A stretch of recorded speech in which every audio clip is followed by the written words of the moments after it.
বৈষম্য বিরোধী ছাত্র আন্দোলনে গুরুতর আহত অবস্থায় হাসপাতালের বেডে শেষ সময়টুকু পার করছেন নোয়াখালী জেলার কবিরহাট উপজেলার নবগ্রামের মোহাম্মদ আবুল বাশারের ছেলে মোহাম্মদ আমজাদ।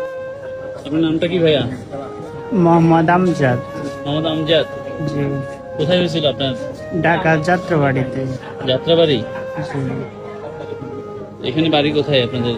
আমাদের বাড়ি নোয়াখালী। নোয়াখালী। জি। নোয়াখালী থেকে চিটাং পাঠিয়েছে? ঢাকা মেডিকেল ছিলাম, ওই জায়গায় খালি না দেখে পরে নিয়ে গেছিল ইয়াতে শ্যামলিতে। ওই জায়গায় ওরা খরচ বেশি চাইছে দেখে পরে নোয়াখালী থেকে নিয়ে গেছে। ওই জায়গায় পায়ের বুলেট বার করছে, পরে পায়ের বুলেট হচ্ছে? পায়ের কি বুলেট বের হচ্ছে?